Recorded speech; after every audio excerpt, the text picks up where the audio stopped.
Hey, Glow Girls, it's Markette Shepard here, going live in just a few seconds with Erin Cherry. I call her Cherry, you can call her Cherry too. She's an actress who has been in Law and Order, Blue Bloods, and she just won an Emmy, y'all, for the streaming series After Forever. She also has her own talk show on YouTube. She is the future. Please welcome to Glow Girl Chats, Cherry. Right now from my backyard because the weather is gorgeous, and why not? Because we're all working from home and living at home. Hey, what's going on, Cherry? Hey, how are I'm doing you? great. This is the first Glow Girl chat. Let me adjust the camera that I'm doing from my backyard because I was like, you know Nice. what? I can. This is the new normal. I listen, I mean, I'm in New York City right now, so I just I would what I would give to have a backyard right now. So yes, be out there, get that fresh air, get that sun. I'm lucky I didn't enough to think have about the the Hudson mosquitoes, I by must me. say. I'm like, oh my You're gosh, I forgot about mosquitoes. gonna have to get you some mosquito bracelets. They love me. It's my blood type or something. I don't know. But let's talk about you. And let me just say this. I Yes, think you are so awesome because nowadays it's not enough just to be one thing or one type of person. And you're an actress on this great show, critically acclaimed. Congrats thank on your you. Yay! Emmy. Yes, thank you. But you also are your talk show host as well. And you're delivering, I believe, a perspective through your YouTube show that we can't get on national network shows because it's very rare to have a host with your type of cultural awareness leading the way. Oh my gosh. I mean, I thank you so much. I love the way that you put it, leading the way, because that's my goal. When I came up with the idea, I was like, there's no one out here doing anything like this. I really want to get into the community, get into the culture. I really want to just go and talk to people, men and women, specifically Black people who are doing great things, who are starting their own businesses, especially now with a lot of businesses being, on the verge of closing, and they're trying to do everything they can to stay afloat. It's very important that we know that like a Brooklyn tea exists in Brooklyn that's Black owned, and that if you want to get some tea, or it's just, and also too, it rises above just that. It just promotes a conversation that you don't get to see every day. So even though I might be at the Apollo Theater talking to Camila, who's the executive producer, it's bigger than that. Then it's about these two Black women talking about how they want to see change in the community. So it's many layers. So thank you so much for saying that. I really take that in. Thank you so much. Of course. Now, many of you watching, you may have seen or heard Cherry on the Karen Hunter show. That's how I Yes. actually became familiar with her. And Karen Hunter brought her on talking about the YouTube show, Sundays with a Cherry on Top. I became intrigued because as I am growing into myself, standing in my power, trying to glow up my life, Yeah, I I love it. find myself wanting to find people who help me spend my money and my time in a more purposeful way. And Yes. that's why I like your show. And it's to me, like you mentioned, the Brooklyn owned place where you can go and patronize this Black owned business. To me, on a grander scale, it's a business that I know I'm spending my money at, and they're going to respect me, and not just Hmm. respect the fact that I can pay, not my dollar, but they're going to respect my community where I live, my son walking in there, he's Yes. not going to Yes. be seen as all of that. I'm like, yes, tell me where I go to spend my money where I can feel like that. Yes, and thank you for saying that, because that's very specifically one of the many reasons why I started that, because I just the Black dollar will stay in the community for 6 hours, I've and then heard it's that. like, and it's just to be able to go to a Black owned bookstore, or to go see like a Black produced play that's produced, directed by, for us, by us, because of us. Those go a long way. And it started because I am surrounded by a lot of men and women in my community that are doing great things. And I was just like, but So no you're one's in really, Brooklyn? Well, I wish, because all the cool people live in Brooklyn. I know. But I'm from Las Vegas, Nevada. But I'm from Las Vegas, Nevada. But I live in Hell's Kitchen. But I was just, Okay. the reason why the Brooklyn came up is because there's a black owned tea store called Brooklyn Tea that I want to interview them when I can get back on site.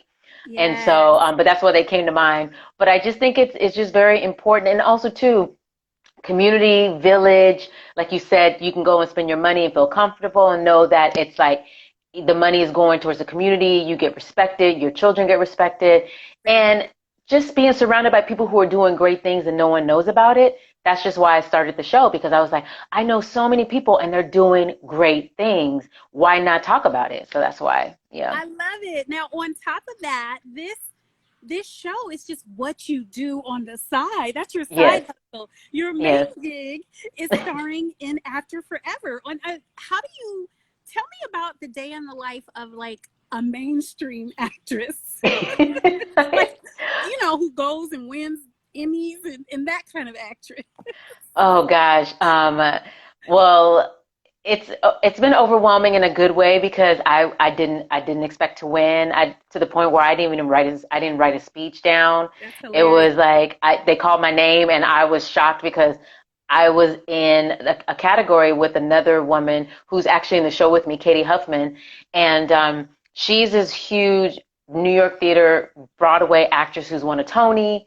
And I'm thinking, okay, she's gonna get it, right? Right. And so then you hustle, you audition, you get so many no's, you get rejections, and then you get this part, and you go in just because you just go, I just want to work. I'm not going in thinking, oh, maybe this will get me to the next level, this will get me Right. to the Emmy. It's just I want to be artistic. I want to be around people who love the work, and that's what it was. It was just a lot of work and a lot of love in the room, and we spent 12, 13 hours on set, filming it, and just to get the award. Oh my God, I love it. Just to get I I love it. like that Yeah. you surprised I me love with it. Yeah. And just to get the there it is. award it's amazing because like I said, for me, I just go in and I just want to just do good work. I want my legacy to be when people look back long after I'm gone, to look back and go, she was an actress she planted seeds,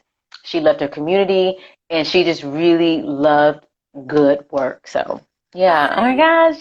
I can so relate to that as someone who I read that you going to the Emmys that night that you won, that was your first time winning. And for me Hmm. as a TV host, my first time ever Emmy at the Award Emmys, winner, TV yes, host. yes, yes. My first time at the Emmys, I won too, and I knew I wasn't the favorite because I came up in the blogging world, and Okay. like people have their darlings in the industry, Hmm. and I'm always the outlier, and I Hmm. embrace that. So I remember like going to the playground with my son that day, doing a lot of errands, and like just throwing on a dress and some hair that I bought at the Georgia Avenue, beauty supply, Yes, girl. put Yes. these pre-braided braids on and go to the Emmys and practice my face when they Yes. don't call my name. Yes. And then Yes. it's like, so I've had that feeling, but for people who are working hard and they want to know what that feeling is like, what is the feeling like your first time there, Cherry, as the underdog, right? And they call your name. Everything went blank. I was feeling so many different emotions. I wanted to do the ugly cry with the ugly face. The I wanted to do, Viola and Davis. yeah, the Viola Davis cry. Yes. And I was like, keep it together. And and it's so funny because I didn't write anything down, and now I understand why people do, because it took a minute for me to even register that they called my name, because when they were reading the names of the category, they're like, and the nominees are, and they rattled the names. I just started I had to calm myself down, because I started to like get to a place where I couldn't breathe, a little panicky, and I was like, okay, if you don't win, it's okay. You're in this great show. The fact that you're just in the room, and my castmates are holding my hand, putting their hand on my shoulder, because I'm just like I'm just about to freak out. And then they call my name, and everything goes blank. I'm in shock, to the point where my castmates had to say, go. They called your name. Go up to the stage. You're not ready. Because I'm not ready. Right. And so I'm walking up to the stage, looking around like, did they really call my name? This is not real. Somebody made a mistake. And then I get up there and I look out, and it took everything I had not to do the ugly on the floor cry, because like I said, it's my first win. I mean, first win, the first nomination, my first time at the Emmys whatsoever. And I was just happy to be there and just to learn the ropes and learn what it is that you do for, the next time. And then when I won, and then they whisk you backstage, and there was all these lights and the microphones in your face, and just everybody's asking you, interview right after. And I had to go back. I had to go back to look at my speech, because my producer, she recorded it, which was great, because I was so afraid that I didn't thank my mother, because my mother is a huge part of my win, because she is the one that was a stage mom. She's the one that's been there for me when I'm just wanting to give up, when there's so many no's. And so I went back and I was like, thank God I thanked her. But I don't know, I sounded like a blubbering mess. Their hands in the comments section. And ask your questions in the comments, guys, for Cherry. She's here with us, and she's telling us about her Cinderella story of getting on this show. I also read that After Forever was your first experience as an actress on a big production, and you've been acting since you were 7, right? Yes. Mm-hmm. So what's the difference between quote unquote big production acting on, and then some of the ones where you're doing it out of love and everybody's just putting their true grit into it? Well, it's I'm a theater girl. I love theater. My mother took me to see my first play that I can remember at the age of 7. It was for colored girls. And that was the moment I knew I wanted to be an actress, because I saw these beautiful Black women on stage with all these different colored dresses on. And I said to my mother, I want to do that. And so I go to school for it. I go to grad school for it. I'm working on stage. And I've been lucky enough to work with people who have, who will get on stage and do a show for free. I've done that. And then you go. I do a lot of regional theater. I go away to Denver. I worked at Denver Center. I worked at the Guthrie Theater, St. Louis Rep, some of the great, theater, regional theaters in the country. And people put their love into it. But actors who are theater actors, I respect them a lot, because sometimes they'll get up there, they'll grind. They're in 8-hour rehearsals all day, every day, into opening night, and then you're on stage for 3 hours a night, and it's different every night. And that's a different machine. And then here I am getting on set with people who've been doing film and TV longer than I have, because I come from a theater background, and even though my castmates have. Yeah, and even though my castmates have on the show, they come from a theater background too. They've had years of experience of being on the camera, technical, learning the language, hitting your mark, making sure that your camera angles are right. And so Kevin Spiritus, who is the lead of the show, who won Best Actor, he was really gracious to me in the sense of, like, when I got cast, I was like, listen, this is my first big, gig as far as being in front of a camera. I've done little things here and there, but to be a character that's a series regular, reoccurring, it's new for me. And he was like, I got you. That is so nice. He took me under his wing. Everybody on the set is full of love. There was not one bad apple. There was no fights. Everybody got along. And he answered all my questions. And in between takes, when I was nervous, he would talk to me and we would run our lines. And so I feel so blessed, because I know that's not always the case on sets. You hear horror stories. Well, the thing is, how much of that do you attribute to the leadership of the show? Because now that I've like you, I started out doing acting classes as a kid, but then I said I want to be a TV host. And now I'm acting again. But love it. To me, because I've been in so many sets and on so many stages, I've seen that your producers, especially the executive producers, they have to be like football coaches or NBA. They need to be, in a perfect world, who's the Chicago Bulls coach? Phil Oh, Jackson.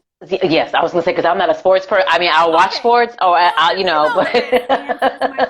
You oh need to yes, I haven't be. seen it yet. I need to Oh my see it. God, it's I so know. good. It's Yeah, I good need to see it. storytelling. But you need to have a coach keeping everybody on track. And if you Hmm. don't have strong leadership, that's when you have people wilding out.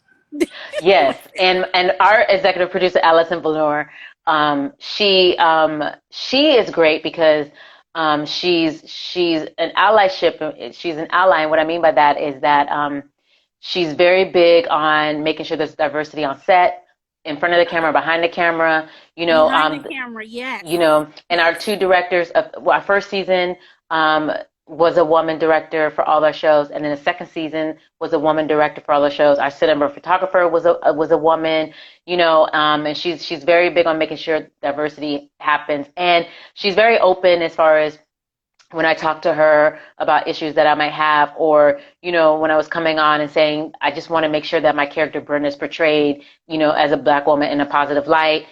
She's very And you open of said that. that. You made Yeah, sure. Wow. What? yeah, That's what I call. I was just texting one of my girlfriends before this Glow Girl chat, and we were talking about standing in your own power yes, and winning, knowing when to say, I'm sorry, this is a good opportunity, but I'm not going to give away my power in that way.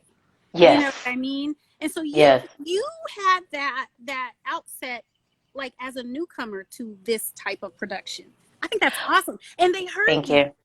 Thank you. Yes, and I say this, Michael Slade, who is the writer of our show, he comes from the Days of Our Lives, One Life to Live, soap opera world, and um, I when I met with him for this part, I I said the same thing to him. This is very important to me. How this person, Brenda, this black woman, is portrayed, and especially my character on the show.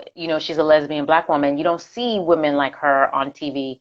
And the thing is, I just wanted to make sure that her humanity was positive and not a stereotype, Right. and to talk about and to really be in a position where someone sits down and listens to you.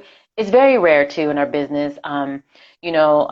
The power of no, I've learned a lot because over the years in theater, even though I've been granted opportunities to do things that might enhance or progress my career, I've said no, and it has not been easy. But the thing is, like, I have to sleep with myself at night. I want to wake up. I want to look back when I'm Cicely Tyson's age, God willing, when I'm in my 90s and I'm still working on a hit show and working with all these great people. And I look back on my career choices and I go, I did the right thing. That's what's important to me, as opposed to saying yes to something and then putting out images that'll be on TV forever, on film forever, or recorded on stage forever. And then I'm looking at it and I go, why didn't I say no? I've learned the hard way where I would say yes to a script without reading it. And then I would read the script and then, or go to rehearsal and I'm like, what did I say yes to? And so Yeah. from that, I'm like, no, I have to read everything. I want to make sure that what I'm saying yes to, fits with what speaks to my humanity. So Oh yeah. my God, that is so powerful. And you know what? I want to take that and transcend it for all women in all industries. Yes. What are you saying yes to? A lot of Mhm. people out there with the COVID-19, maybe they're called back to work before they're ready, Mhm. or maybe they're put in dangerous situations, or situations that don't make them proud of the work that they're doing. So Mhm. beyond the entertainment industry, I hope what people can take from this conversation, what I'm taking from it, is know what you are saying yes to. Don't just do anything for a buck, right? Yes. Because the money Yes. will be there if you come to it, I think, with the right skill level, passion, and intent. You Mhm. know, Yes. I I see a lot of agree. actors, and I'm like, why did they do that after this great movie? Why did you Yes. do that TV show? I know. Whatever. It makes me wonder. Yes, because until they say, you don't know. But I know some people. You just never know what goes on behind the scenes because it's hard if you financially need a check for something, I right? If you know. you need Yeah. the money, and then that conversation you have to have with yourself, which I don't want to judge anybody for. I'm not saying that you are. I'm just saying for me, when I get in a Right. situation and I'm like, okay, I just don't want to put my, when I look at other You're actors and I go, conscious why did I about do that? I get right, conscious about, thank you, that's the word, right. thank you, yes. And so just trying to do what I think is best for myself.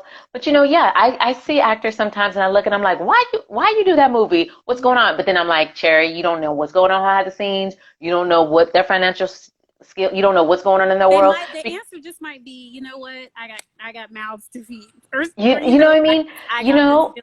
or I have some debt, and Right. also too, and one thing I'm learning, and it's important to me is that one, I don't live above my means, and two, I want to use my social media for good in the sense of I feel like, especially artists, we fall into the trap of, you hear so many stories about how they presented themselves in the world the way that they're really not, or they get in over their heads, or Yep. they try to keep the game up, and they spend more money than they should just because they want to be in the room with certain people and they want to, show the world that they have more than what they really have. And then next thing you know, they're writing a book or they're in therapy about how they had to really find their authentic self. And I'm like, I'm just gonna be my authentic self from the beginning because I don't want to be on social media making these videos or doing something that's not about me to try to be cool. And the next thing you know, I'm in my therapist office crying because I got $2. Right. That's so funny.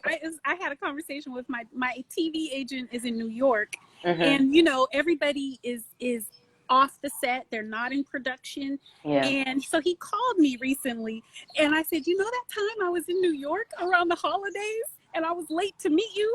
It's because I took the train, and I really could have afforded a cab. And he was like, so I know what you mean about I will live within my means to a Hmm. fault or till I'm late to a meeting because I'm taking the cheapest way to Cheapest way to transport. go, Don't be right? extreme Yes. like me, but I'm just saying I can No, relate to but that. that's real, because people project onto, like for me, for both of us, right? We both have Emmys. We've won these Emmys.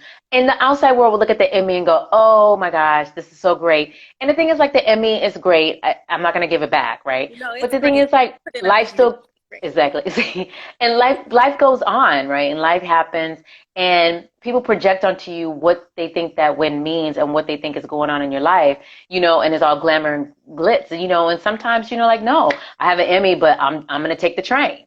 I'm Yep. not gonna get in this car Right. because I'm looking bigger, I'm looking ahead, and whatever that means, and people might, and if you really say, hey, I took the train today to my agent's meeting, and people might go, why are you doing that? Because you have an Emmy, but you're like, I'm thinking 10 years from now, babe. Yeah, because I'm like, you know what? I like that feeling of having money in the bank, like cash Yeah. in the bank.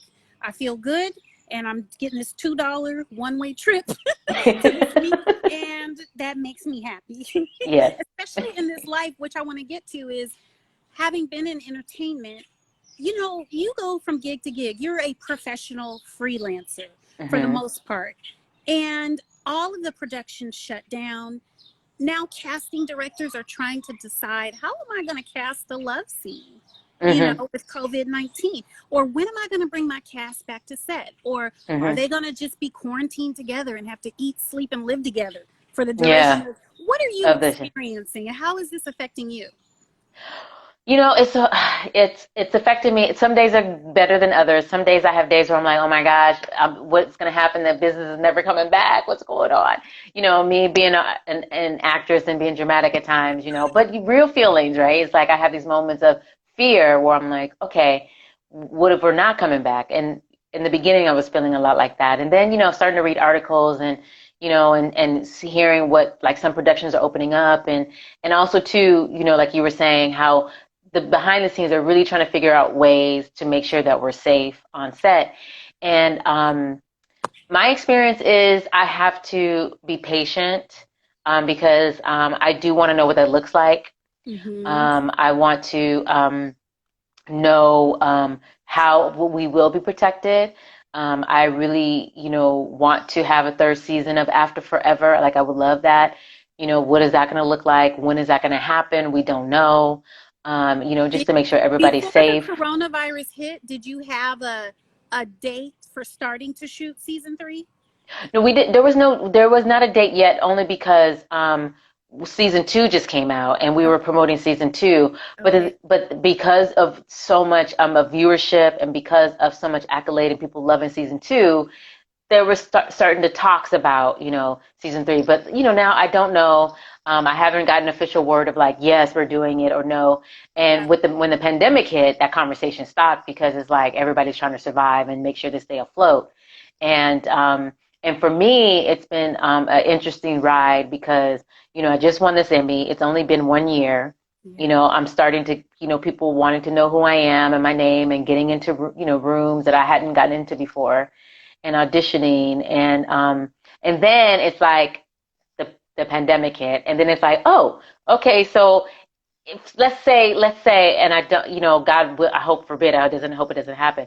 But if we don't do a season 3 because of what happened, and season 2 is all that we have, and then we come back up, it's like I'm essentially going to be starting over in a sense of, I'm not Viola Davis or Regina King where it is like where people will pick up the phone and go, oh, you know I what, think that's the Cherry, key. like can Cherry come on out here, come on in, we'll see, but that's where I'm at, and That's the that's where fear. that's my Okay. fear, that's where I'm at, Yeah. and I just want to put that out there, acknowledge that to let everybody know that as artists, no matter what level we're on, regardless if you're Anjanou Ellis, who I love, or Mhm. me, who's just really starting out, or if you're like the big, famous Viola Davis, everybody on some level is being affected, and there's fears, and so I just like to voice my fears, write them down, really face them, and then just really do what I can to stay creative, which is why I'm still doing Sundays with the Cherry on Top. Which is why I Mhm. love the fact that you're doing, the The Glow same. Girl Like chat. Like I it love feels my it. spirit I to think it's talk about. amazing. I love talking to people. What I love about this that I didn't like when I was on a talk show, like a structure, is I only talk to people who I want to talk to. So Yes. many times Yes. you're like, oh my God, get this guest off the couch. Like, you know, that's what You're it's like, like. and then you have to do that big smile, like, okay, are we off air? Are we off air? And then got to the point where the producers was like, oh, I know you were done with them. I'm like, oh, you need to stop that. Look, like the eyes start switching. Yes, yes, But the and so good that's part why I of think that is like, ooh, I want to talk to this person and it's better that way anyways. And I'm learning yes, a lot from you. One thing that I noticed from you in our conversations, just getting to know each other, is you're yes. so giving as an actress. Oh, thank I you. asked you for some advice and you were like, this. And I was like, yes, thank you. And vice versa. Do you find it that the industry, especially right now when there's so much uncertainty with TV, movies, streaming, the internet, Mhm, mhm. do where do you go for advice when everything's changing so fast? Yes, I mean, I just feel I've listened to some casting directors or read, like, again, reading articles, and no one knows, and that's why I feel like Yeah. what we were talking about earlier about, you were talking about how you were chatting with a girlfriend before. It's we have to go to each other in our village, and that's you and I, we have to just connect with each other and keep each other afloat because no one really knows right now. People are actually literally trying to figure out what Yes. does that look like? What does that look like? And so I just feel I just stay hopeful because it's the artist. It's what you and I do every day that's going to keep the world going. Because if you look at history, when things like this happen, it's the artist that changed the world. When you look at music, when you look at Stevie Wonder or Marvin Gaye and what's going on, like certain songs, protest songs, the artists are the ones that keep the culture forward. The artists are the ones that opens people's minds, and the artists are the ones that keep people hopeful. Everybody's in quarantine, but people are watching interview shows. People are Yeah. watching like Netflix, Hulu, I will Amazon. binge on a show. Yes, Like I will go 16 out. I'm like, oh my God, it's like it's you like, and then I Friday. feel lazy. I'm like, I've been sitting here and watching like the last 3 episodes of Insecure. But the thing is like, Yeah. but the thing is like, that's what gives me hope is that the business will figure it out because it, if we didn't have artists or these live stream platforms, or we didn't have any of these platforms during this pandemic, can you imagine the Spanish plague back in the day? What Yes. a different. They didn't. We have to look at the blessing, and so this is what I tell myself. But I have my fears; they creep up. But at the same time, I'm remain hopeful because the world cannot function without us. That's how I Not look with at it. art, not without music. I so agree. I think music provides hope.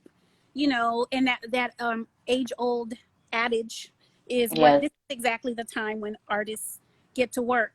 But when you can't work, what are you doing to keep your skills sharp?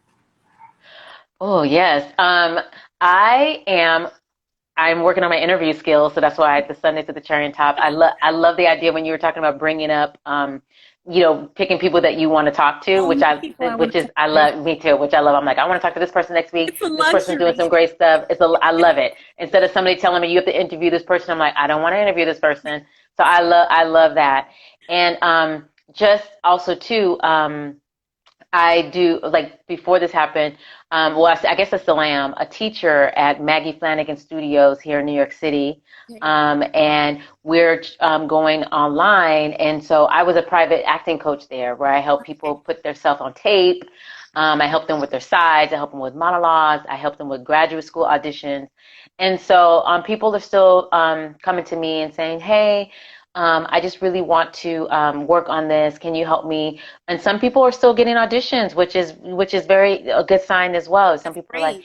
this casting director just wants to see me because some casting directors are doing meet and greets, because there's Nice. nothing really going on, so they're looking for new faces. And so I've been helping people that way, and that makes me a better actress, the better teacher I am because I Yeah. can learn how to communicate what it is I'm trying to get them to do. It helps me as an artist. So I have that, and then I also have my self-care rituals, like I'm making sure that I rest. I'm making sure that I don't overwhelm myself because, there's so much bad, nastiness going on in the world right now, especially in our community. And so giving myself breaks from that, that helps with my humanity because if I'm broken spiritually and broken inside, then I'm not going to be good for any part that I do because I don't want to shut down. I don't want to close out because our job is to stay open. And Mm. so whatever I need to do to protect that openness, I will. So if I have to give myself a break from the news, if I have to sit down and just read a beautiful, read a book or poetry, or just give myself, just binge watch something that has nothing to do with anything, that's not. I love documentaries, so sometimes I'm like, Cherry, you're so serious. Don't watch a documentary today. Go over and binge watch some What cartoons, What are and you so binging I'll do on? that. I binged on The Last Dance, and let me tell you something. I don't know anything I about need to do sports, that. but it was just so well done. I like Yes, the art of TV, and I realized I'm not a couch potato, but yes, I devour the a very artfully done piece of production. So yes. I was like, I can watch this, even though it's about sports, because I love how it's done. So what do you love? Just kind of being like, oh my god, as an actress, I can appreciate watching this. Wow. Let's see. I literally have been binge watching The Good Fight. Okay. And the reason why I'm laughing at myself is because I never really paid attention to it, to watch it. And then I was like, you know what? Let me see what the hype is about because I see it, people talking about it, and then a friend of mine was like, "Oh my God, episode 2 of this season is great," and Audra McDonald's on it, who I love. She's a great theater, Tony Yes. nomin, she's just everything. Singer, everything. Yeah, Yes. just everything. She's Mhm. multi-talented, and I love the comedic timing that they do, even under the serious circumstance.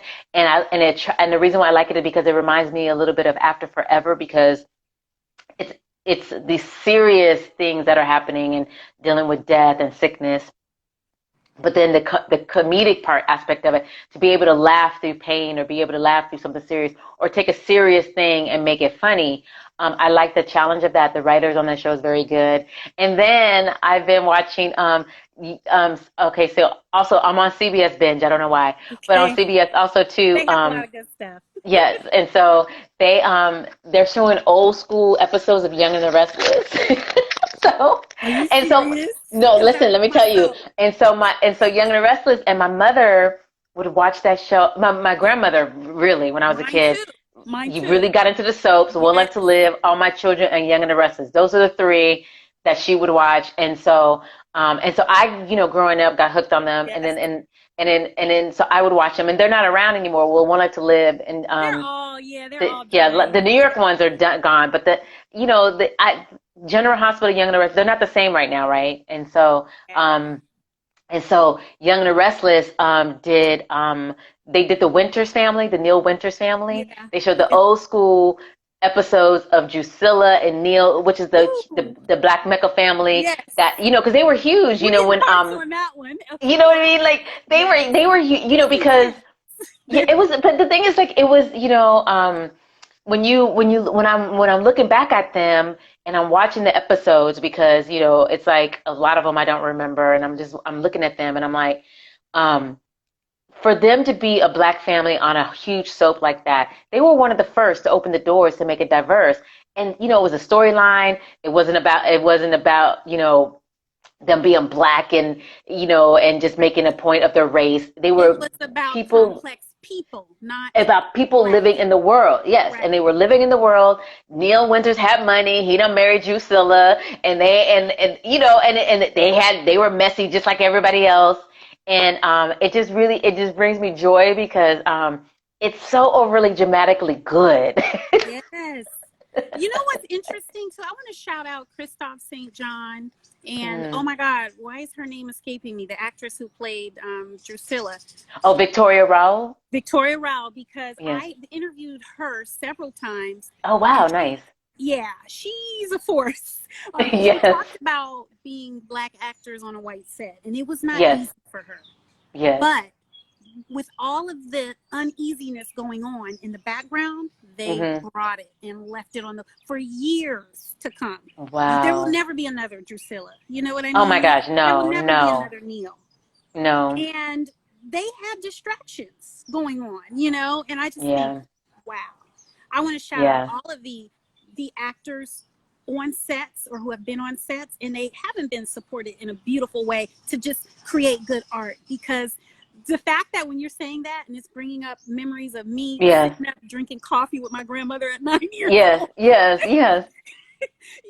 like the And only they love the stories. Like my grandmother would stop whatever she's doing to sit down and watch them stories. And then when you start to see and like for example, on All My Children with gosh, I can't Debbie Morgan, when yeah, she was yeah, on, and yeah. 'cause they broke the ice of And we and watched for them. yes, and the glass ceiling of going in and being the first Black family or Black on Black love, just all these different Yeah. things that you just didn't see. And I see why my grandmother and my mother and everybody loved them. And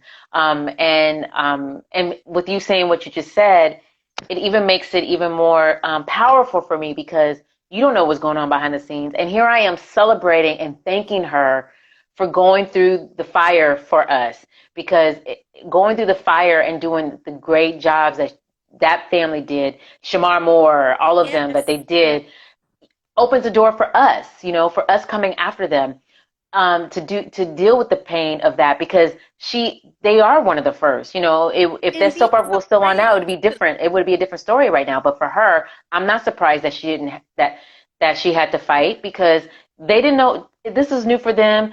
Microaggressions, all the things you have to deal with. Yes. Yes. But they really, like, I look back at these episodes and it's really touching my heart because they really do some good work.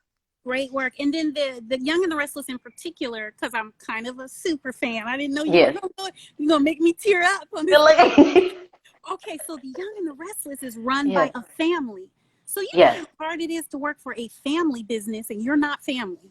Yes. Okay, the Bell Yeah. family run Young Yeah. and the Restless. So then on top of that, you're coming in as an African American on a family run production. And then Yes. she spoke up and said, and y'all can Google this, this is out there. She said, Yeah. there needs to be a Black writer on this show. All of these Black actors, we need a Black writer. And so then Amen. that opened the door for Black writers. And then maybe, I don't know, but maybe Black PAs and production assistants, so that there's a level of understanding, comfort, and nurturing that's Yeah. just on a more blended level. But she, even when she left, she spoke up about that. And I'm like, thank you. Because if you were Yes. quiet, then it paves even it paves a road, but it's still a rocky road. So I just love that. Yes. Oh, shout out to No. Peanut Butter Falcon. I love you, Yes. baby. Thanks for I, joining. So, no, it's important. I'm glad that you said that too because we have to advocate for Black writers because when we look at the shows that we love, like especially the show that I love, like Insecure, When you look at I the love writer's Insecure room, too. or like Atlanta, when you look at this certain shows in the writer's room, and the writer's room reflect the people who are in front of the camera, the shows are so much better. Well, that's why I always say, I don't be got no weapons. You know, like when I Oh, see a really bad show, I'm like, yes.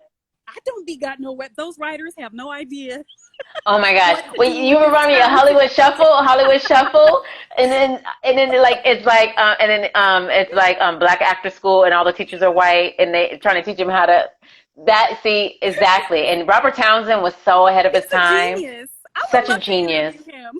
Oh my gosh, we got to make that happen. I would love to watch it. Yeah, I'm gonna find a way because now when I see bad writing on a show, I'm like, oh, it's the Hollywood Shuffle. Somebody get Robert Townsend to fix this movie. Can somebody bring him in, please, to fix this for us, please? Now we've gone a little bit over. Black Little Girl Chats never are 30 minutes, but I always find so many interesting things to talk about. I I love don't it. want to leave you without talking about Insecure because you said you Okay. like this. Yeah, I'm I do. having trouble to the point where I'm a part of a Reddit group. Okay, this is how deep it is. Oh Where no. yes, I'm a part of an Insecure fan group because Okay. they are split on what's going on with Molly. So Why is everybody hating on Molly? thank It's Issa you. too. Issa too. But the Thank thing is, you. like, okay, tell me what you think, because I feel like, oh my gosh, I really and need it's so some fun. help with this because I'm struggling. It's so funny because this is why I love Issa Rae and I love this show, because I have seen people write Facebook dissertations on what's going Yes. on, and all my girlfriends are like. One of my girlfriends was like, "Can somebody help me? What's going on with Molly?" And I'm like, "Why is everybody hating on I, Molly?" But the thing is, like, I don't like. I don't know where you are. I don't want to give it away, but have you watched all the episodes? yeah, because it's only been like 3, right? Or 4. The Well, new you watched the one last Sunday. where she told her assistant to not make her look dumb. Oh no, you have to watch you have to watch the latest Which one, the one? vacation, the one that just came out last week, Yeah, this yeah, the Sunday. vacation where the towels and she had the Yeah, okay, towels. okay, so you're caught up. Yeah, I'm Okay, caught yes. up. Yeah, Okay. okay. And so but when the thing is, like, I will say, I don't when Molly went off at the block party, that was different. I didn't like that. I didn't But like that either. That was ugly, that Molly. was ugly. But at the Yvonne. same time, I feel like they're both they're both evolving and growing separately on their own. Like, I love the fact that Molly is trying to have a real relationship and finding love, and she's really trying to grow up in that sense. But I also think that she seeing Issa and Issa not needing her so much, it's Right. really having an Yeah, effect on her. that's what it is. But and so the little jabs that they make at each other, I'm like, oh Lord, it hurts my heart to see these two black women going at it like this. I really just hope that they work through it and come through to the other side. But I also feel like, uh, with Issa going through trying to grow up, I Right. feel like it's really making Molly feel some type of way. I want Molly to just love her and go, you know what, I see you trying to do your thing. And she was trying, like, at the end of the block party, she was really trying to meet her halfway and they started dancing. I really just, I don't, I understand why Molly felt the way that she felt, but Issa was like, listen, you're not helping me, then I got to find my way. And as a black woman, You have to do that. especially, you have to do that, because the thing is, like, for me, it started like you doing what you're doing with the Glow Girl Chat, me with my show Sundays with the cherry on top. I'm not waiting for the phone to ring. If I ask you and you say no, I'm gonna figure it out. Right. And we talked about you don't wait for opportunity to come. You go get it, right? Yes, That's yes. why I think we were aligned. Okay. Molly, here's my thing with Molly. Okay, okay. I like Molly. Okay. I do Everybody too. Molly wild out on her assistant. And I'm thinking to myself, I'm getting into a fight and my name on Reddit is my real name. So I'm like, please bring it down, Markette. Yes. And I'm like, in any corporate situation, her assistant dropped the ball and all she told her straight up was, look, don't make me look dumb, don't do it again. Somebody else would have fired her, would have yelled at her, would have humiliated her, would have been passive Yes. aggressive with her. Give Molly some credit for being direct, right? Community, Yes. keep it real. Like she did, like she's like, because the thing is, like, especially with her assistant being a black woman, it's like, Right, listen, I need you to do A, B, C, D. Don't do right, this again, but you still got your job, right. right? And then also too, when the other lawyer came in and she apologized, she's like, you know what, I'm Exactly. sorry. I was like, that is something new. Yeah, That is and then something new that she hasn't done before either. So the thing is, like, the interesting thing for me is watching them both grow up and yeah, they're growing apart. And I'm like, isn't that normal? That has their, like, I could think of people that I've grown, evolved away from too. I don't want them to evolve away from each other. I hope they find their way back. But I think it's human nature for people who especially want to have healthy relationships. Sometimes some people are going to get left behind, right? I don't know. What do you think?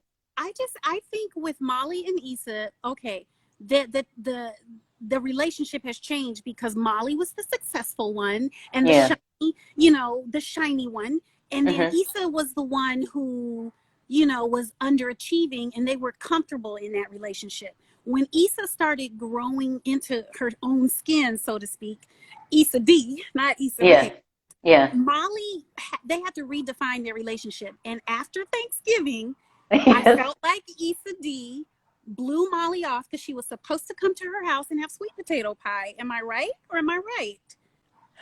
You know, she was supposed to Blew come and have her sweet off. potato. And wait, who? What you saying? Issa when Issa was with Issa her needed, brother? well, Issa was supposed to go to Molly's family's house and have Yes. sweet potato pie. And it kept getting later and later. And then Issa decides that she's not going to go. And I'm like, it's Yeah. Thanksgiving. This is your best friend. You roll through. You have a bite of sweet potato pie no matter what. That would have hurt my feelings if I was Molly. But it did hurt Molly's feelings, right? Because Molly, the thing is, like, it hurt Molly's feelings, but she didn't say, "Hey, girl, now you know what? You hurt my feelings, and what's going on? You always come to my house." That could have been a response, but she just said, Yeah. "Okay, girl, no problem." And the thing is, like, that's what it is. It's like both of them have this pent up, Yeah. And it anger all, and feeling, and it just all it exploded because that Molly's response wasn't just about the boyfriend. It's yeah. been a pile. It's for both of them. It's been a And piling then up. her dad, Molly's dad, cheating on the mom, and Asian Bay, and are I they or know, aren't but the they? thing, but the thing about Molly that I like is that, which I feel like everybody's hating on Molly, I is know. that Molly, she really matured in a lot of ways because she literally listened to her brother. Her brother's like, listen, mom is forgiving dad, Yeah. Yeah. and so like you got to start to work on it. And what does Molly do? She thinks about it, she processes it, and she goes and sits next to her dad and she Yeah. starts to talk to him. So that showed me that she's really trying to mature and grow and work through these feelings, because she could have easily been like, nope, I'm not doing it, and still not talk to her dad. So I just see them both really trying to find a way to mature and and just grow into their womanhood. And but what do you think about Issa with Condola? Like, do you think that's Oh weird? my God. Okay. So I talked about this in my insecure Reddit group as well. Like I need a support group for this show. It's and okay. So here's my complex theory, and I actually need to be working on my craft and not in this room because like it's not helping me pay my bills at all. But okay. So Condola and Lawrence only work because Lawrence has his life together. Yeah, Condola would have nothing to do with Lawrence in the state that he was in yeah. when Issa was with him. So Issa undervalues herself, right? She's awkward black girl on so many Hmm. different levels. But Issa and Lawrence only worked because she took care of him and he was underachieving. Yes. So, but Condola and Lawrence will only work while he's overachieving. If Lawrence loses his job, grows his hair out, stops shaving, he's out the door. I'm Condola's out. telling But you know who would be there? Issa, because Issa loves him you. poor or rich. Yeah. And it's that whole black woman trope of I need to take care of people. And Yeah. that's why I'm glad that Issa is throwing her block party. She's becoming a businesswoman. She's moving out of that I need to be a caretaker role. And that's Yeah. why I think everyone hates Molly. Because Molly is a boss. And she's like, I'm taking care of myself. And why do we hate women for doing that? But when men do that, they're so strong and confident. Yeah, yeah. I just want people to stop hating on Molly. Like, I get it, but just can we not hate on Molly too much, because I feel like they're both trying to find their way, and Issa's not innocent either, And Right. but I do wish Molly was in a place where she could have gotten her feelings out instead of to a place where it blew up. Yeah. But I don't Well, blame Issa for going find a different way to get. She needed someone to be at her block party, and the thing is, like, I felt like she respected Molly's boundaries because Molly was like, I'm not going to do it. And so you're like, okay, I'm not going to push you. I'm not going to ask you to do it, but I'm going to figure it out. But And I'm that's what she excited. did. And that's what She we need found a to. way. Okay, last question. Okay. Insecure. Okay. I didn't know. We could have had an insecure chat. I didn't know. Oh yeah, I know. We're gonna have to. I'll have to join. Somebody said on I this. need to join this group. Aqua Headwear said I need to join this group. So yes. Let me tell you, this group will have you. I'm like, please don't find me because we be going at it. And I'm like, look, only in the pandemic would I join a Reddit group on a TV show. But I love it. I love it. so we've seen Kyla Pratt make a guest appearance. We've seen Kim Fields. What Yes. would Cherry look like inserting your talent into the Insecure Oh world? no. What type of guest starring role would you love to have in that matrix of black I don't even know. women magic and messiness? I don't even know if Cherry if I would be Or Brenda. asked to be on the show because I mean I love the different personalities on the show. Like I love the fact that these different women with different personalities and they're all strong personalities and they come and they work or they don't. They have their fights. Like we see that with Molly and Issa. But I just feel like I would be the militant girlfriend that people come in. And every time somebody says something or says something wrong, I'd be like, with the black man and the black woman and the black love, and we need to work this out. I just feel like I'd be percenter. Okay, so Issa buys a bean pie, right? Or no. And I mean, like I would just, because I would be the one that would have helped Issa get more black people at the block party, because she was so concerned about. She was like, "Why are these white people here?" And so funny though. And I would have been, which is funny because it says, which I liked about it is, it's about gentrification, right? But I would be the militant black person and like, hell no, we're gonna go find the black people. Forget these gentrifiers. I would have been that friend. I love that. Everybody needs somebody like that in their life. Okay, so we just went deep with Insecure. That was great. That was. If I were to be on that show, and of course I thought about it because I'm kind of a Psycho fan, I would want to be like Issa and Molly would go to friends counseling, and I would want to be like Dr. Sherry. You guys, Dr. Sherry. Oh, or like some type of like spiritual healer because I pretend like I have it all together, but I don't. I'm a student. I mean, me neither. Right. Me too. I'm a student, always learning, always growing, always evolving, stretching. But that's why it's fun to act, because then you can act like you have something or you have it together. But I would love to see like Issa go on a little spiritual journey. Maybe get out of LA for a couple of episodes and like go somewhere and discover herself, Paris or I don't know. Do like a David Chappelle and go to Africa for a year. Exactly. And discover herself and then come back. But friendship does not always survive growth. And that's what I love about this show too, is complex women doing and saying and experiencing things that I have not seen on other ensemble shows featuring women of color. Because we're not all one thing. And so they find that. And even her Netflix show, Lovebirds, I thought it was great too because it was unexpected. Yes. I have that's on my list to watch. Yeah, I have to. Yeah, it's on my list to watch. I got to get past these Young and the Restless episodes. Okay, let me tell you how deep it is. That I'm watching while I'm cooking dinner, and then I stop and I'm like, "Ooh, that was good. What'd she say? Who wrote this?" Young and the Restless. I have interviewed many actors. The only actor where I broke out into tears over. Yes. When I met Victor Newman. Oh my gosh. I bawled. Like, it was weird. Like, sometimes you don't see it coming, right? When you talk to somebody and the next thing you know, you're like, why am I crying again? And I realized I had to, unpack it. I realized because I watched that show with my grandmother. Yes. I met him a couple years after my grandmother passed away. Yes. And that was it brought up memories of, being a girl and me and my grandmother dishing about the Young and the Restless. And here is this man that revolved around our yeah, he was a connector for you guys. Yes. Yeah. Like I can meet Beyonce and be like, "Oh, hi, Victor Newman." Oh, Yeah, I don't get really starstruck at all. And then, and then certain people I know I would cry. Like for me, if I walked into a room and Michelle Obama was there, forget about it. I'm a mess. I'm on the floor. There's certain people, I wouldn't get starstruck over, but I would get that way. Or if my manager called and said, "Listen, you're going to be playing Viola Davis' younger sister," it would probably take me like 3 or 4 days on set. Like the director would be like, "Cherry, you're lying. You're lying. Say you're lying." So there's certain people that I would just be a mess with, but not everybody. But yeah, yeah. So I did yeah. not see that coming. Okay, so Michelle Obama, and then I'm gonna let you go. Is there a Okay. picture of you like hugging Barack Obama for dear life, or am I imagining something? No, it's not me. So this is the thing. That's hilarious.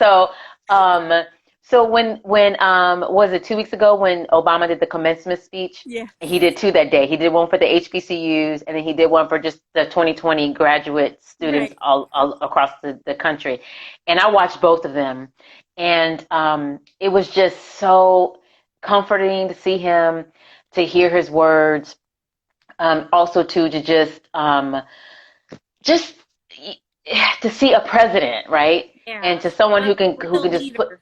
I mean, a leader, exactly. Thank you. To Hmm. have a leader. And so there's this picture that I've kept, and it spoke to me. I've kept it for years. It's a picture of Obama. How making a surprise visit at a school, how him and Michelle go to the schools, which I love. And Yeah. is at one of these schools, or it might be at his Obama Foundation, but there's a picture of him, he's speaking. And then after he speaks, this young black man comes up and hugs him and just hugs him and just holds him for dear life. And I made that picture my profile picture because after he spoke, it just expressed how I feel. It's like I'm just like, come back. I just need you. Don't go. I miss you. And so it's a picture. I wish it was me because Okay. I just but saw the yeah, back of it. It was a short haircut, and I noticed yeah, it. So I was like, yeah. "Oh my You're like, oh god!" my God, did she meet Obama? Because you know what? If I met Obama Telling tomorrow, it would somebody. be the replicate of that picture. If I met Obama tomorrow, I would replicate that picture. It would just be me on his shoulders crying, that sob, heavy, ugly girl cry. Yeah. Well, let's hope that when you meet Obama, things will be better, and you will be tears of joy, not, Yes. "Oh my Amen. God, can you tell him how you kept Ebola out?" Yes. Because I mean, can you Ebola tell is them how you kept Ebola out? Okay. Can Amen. you please call your boy and say, "Look, this is how we kept Ebola out." Listen, I mean, it's just, yeah, that's a whole nother, we'll be in here for another 2 hours, Yeah. girl. Yes, yes, yes. Well, as us black women do, I've got to go twist my hair. Amen. Amen. Mine's getting long again where I can't because I had to cut it for a part, but it's getting long again to where I'm gonna start twisting it again. Yeah. You know how long that takes. Yes. So this has been a Yes. great Glow Girl chat. I I feel love inspired. it. Yes, and I This feel was like fun. I need to have another one with you where we break down some TV shows, Oh, I Insecure, love that. Yes. and Yeah. maybe something else where we really Yeah. break it down. We'll definitely talk, and then maybe I'll have to text you about this Reddit group and see what's going. I just want to read what people are saying. I'll text you. I mean, people are upset and having real deep discuss. But that's what I love about the show is like these It black women are brings, having these yes. deep, layered conversations, and I love it. And then I'm like, wow, Serena Williams, she married the Reddit guy because I didn't really get Reddit Yes. until I was like, I need a space to air my concerns about Molly and Issa. And like, nobody wants to sit on the phone with me every Sunday night. And so I was like, okay, I'm joining the Reddit group, and it's crazy. I'll text you the. Yes. I don't. Yeah. I want to see what this is all about. Well, thank you so much again. Tell everybody once again where they can follow your acting career and support you, not only in your small screen, big screen streaming adventures, but also your talk show. You could follow, okay, you can go to Amazon Prime. You can go to Amazon Prime. You can see After Forever there. We have 2 seasons up. The second season just dropped the beginning of the year. And so it's up there for all to see. As far as season 3, don't know yet. Instagram, Cherry Notes. And you can also see my talk show, Sundays with the Cherry on Top. That's on my Instagram page. I do them right now since we're in this pandemic, I do them every Wednesday at 3 o'clock. And then what I do is I release them again officially on my YouTube page on Sundays because when I was recording the show, Markette knows this, the goal is to have an episode released every Sunday. So once I'm back up and running and on site and interview people in person, those interviews will be released on Sunday. So to keep up that tradition, even though I have the live interview on Wednesdays at 3, they officially release on Sundays. And so you can follow me there. And on Twitter, it's Cherry Acts, ACTS. And my website is erincherry.com. So you can find me in all platforms. Support this talented Black actress. There's so many wonderful actors out there. You have just listened to one of them. Cherry, I'm going to